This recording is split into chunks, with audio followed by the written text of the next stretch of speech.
In 2007, Nintendo absolutely killed it. Super Mario Galaxy, Pokemon Diamond and Pearl, Metroid Prime 3, Super Paper Mario, Mario Strikers Charged, and most definitely Brain Age 2 because of its 16-player drawing minigame where you can vote for the one with the penis in it, only for it to be revealed that you voted for the person you didn't want to win and they got inside your head knowing that you'd vote for the one with the penis in it. Anyway, there was a very odd Zelda game released that year too. That's right, I'm talking about Link's Crossbow Training. Nintendo bundled this game with their odd sex toy known as the Zapper. It would only be utilized effectively for a small selection of games, and even then, sometimes you're better off not using the damn thing. Call of Duty 4 on the Wii is a prime example of this. Motion controls aren't a universally accepted method of controlling a video game. I'm sure you've noticed this if you've been alive over the past decade or so. The Reflex edition offers some of the most in-depth controller customization I've seen in a video game on a home console. When Treyarch were adapting Infinity Ward's smash hit for the Wii, they realized that if the game didn't feel comfortable, its tight gameplay wouldn't resonate nearly as much as it did on other platforms. Thus, they implemented literally every solution they could possibly think of. Along with what you'd expect of a button mapping interface, stuff like adjustable dead zones for your pointer and even customizable motion inputs were implemented. If you want to knife a guy by thrusting the Wii Remote forward, you can. Or you can twist it or perform some other unique motion. You can really dive into the innards of this port to explore and calculate how you like to play the game perfectly. Because of this, the option to use a Wii Zapper doesn't even cross my mind. It's unnecessarily restrictive. The only games that managed to escape that mentality were shooters that barely focused on movement. Thus, the creation of Link's Crossbow Training presented a unique opportunity to show consumers the novelty and practical application of this glorified hunk of plastic. Honestly, there really isn't much here in the way of actual video game. But what do you say we look back on this curious piece of software and analyze what Nintendo were able to get across with this proof of concept for the Wii Zapper? Plus, I've signed a blood pact, and when I say I'm going to cover every Zelda game on this channel, I do mean every single Zelda game. Zelda CDI, the Satellaview games, the Lampshade of No Real Significance. Before I die or leave this channel behind, I'm going to try my damnedest to talk about them all and offer some insightful commentary. This may seem like an April Fool's joke, but it's dedication to the craft if you ask me. Anyway, with that said, I'm Liam Triforce and this is Link's fucking Crossbow Training. Link's Crossbow Training, on its own, could have been plopped into arcades and it'd fit right in. Each level focuses on getting a minimum score before you can advance, and a higher score grants you a higher medal. Nothing too complicated, and its gameplay is similarly very easy to grasp. Shoot the targets, and be sure not to miss if you want to rack up your multiplier. What makes Link's Crossbow Training special as a rail shooter with a Zelda flair is its use of set pieces to make your objective more fun. For example, here in Lake Hylia you have to shoot targets that fall with the waterfall. In City in the Sky, you have to shoot the targets the Ukus are carrying, while be careful not to shoot the Ukus themselves. Although they are hideous creatures, so I believe going genocidal is fair in this scenario. How about headshotting Redeads to make sure they go down quickly, or riding down Zora's River while shooting shit up? Even weird stuff like a fireworks show outside of Hyrule Castle that features floating fruit that divides into smaller fruit?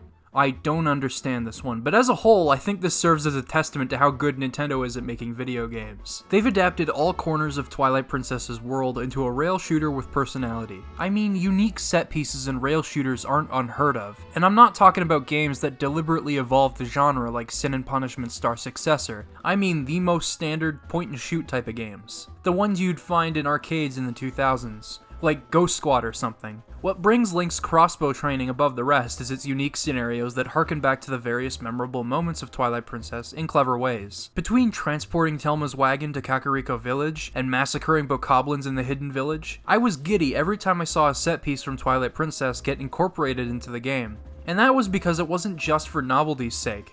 They were directly intertwined with interesting gameplay concepts, as demonstrated so far. And yet beneath it all, it's just a rail shooter. How was I having this much fun? Well, one of the reasons could be the legitimate gameplay variety. While the target practice gameplay makes it seem like anyone and their grandmother could pick this game up and immediately understand it, Link's Crossbow Training has more to it than that. There's also defense-centric levels, mazes with gameplay akin to a third-person shooter, which I recently showcased, and actual boss fights. Let me break it down. Much like the target practice levels, the defender levels rely heavily on theming to stay fresh. I've already talked about some of these levels before. The trip down Zora's River means defending your boat from monsters, because if you take damage, you'll lose points. You lose points, you might not have enough to unlock the next set of levels. Essentially, there are levels where you can take damage and lose points, and this is dealt with in a variety of ways. One of my favorite examples is when you're on Snow Peak and you need to keep those white wolves at bay. The defender levels, where you're rotating in a circle, can be fun depending on the enemies they pit you against, as seen here. Overall, I really appreciate the tension in certain situations when I'm trying to keep my score as high as possible. However, sometimes I just wanted to be in full control of my character in these situations, and the game has missions that allow you to do this. These missions take place in maze-like levels, all of them being familiar locations you visit in Twilight Princess. Temple of Time, Snow Peak Ruins, the Bokoblin camp outside the Arbiter's grounds, and my personal favorite, the Hidden Village. These missions are designed around killing every enemy in the level under a strict period of time. You'll have to hunt them down fast, while also aiming for the head and collecting bonuses along the way to get the best possible score. Considering you're making your way through actual labyrinthine levels, this objective isn't easy to accomplish, but that's what makes these levels so much fun. The Hidden Village especially, I love scouring each building for bokoblins that I might have missed. It's incredible how such a simple concept for a game can evoke such joy out of me. This is a really smart adaptation of Twilight Princess's ideas into an entirely different genre. It's something I never knew I needed. Speaking of which, the boss fights are a nice touch. Problem is, there's only two of them, a fight with a Darknut and Star-Lord. In the context of the game, it makes sense that you have a certain amount of time to fight the boss, and your score is based on how much damage you deal in that time. Both bosses are quite enjoyable. When discussing Star-Lord, only in this game do I find myself excusing Zelda bosses that focus on shooting a glowing area, because that's just what you do in this game. So he gets a pass. Even when you shoot the palm of his hand, you still have to keep up with his hands to take down the arms.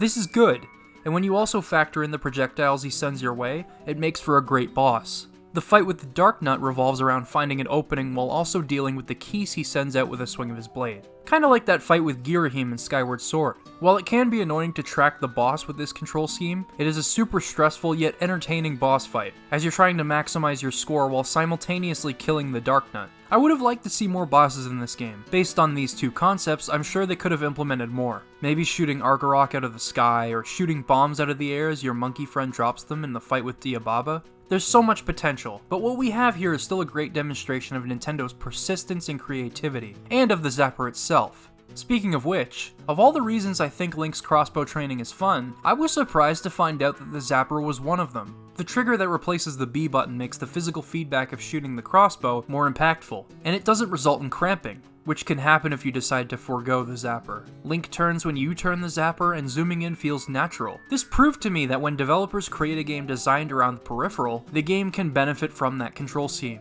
which didn't happen very often unless the game was a rail shooter. But even certain rail shooters like Sin and Punishment are not best experienced with the Zapper in hand due to how insane the action can get in that game. The Zapper works better for precision, I find. You can be much more precise and have a steady hand without your arm getting tired from holding a Wii remote up. In that regard, only a few games benefit from the Zapper.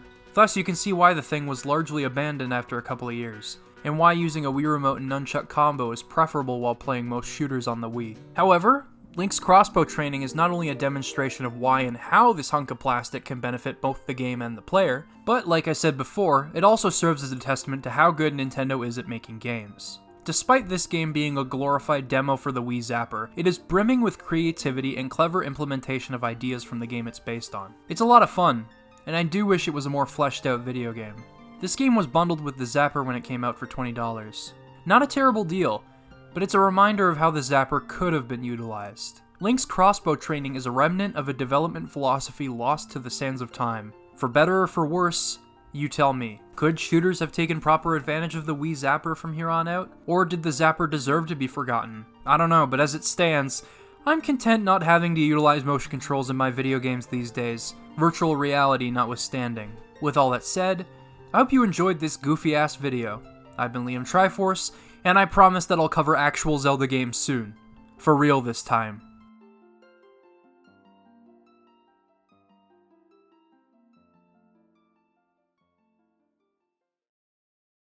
Hey, thanks for checking this video out. I hope you learned something about Link's crossbow training, or thought about it in a way that you didn't before. I mean, it's Link's crossbow training, so there's not much to work with, but I would have liked something like this again, and you know what? We've moved past the Wii, so it's not gonna happen. And honestly, I'm fine with that. the Wii had its time, but we can move on now.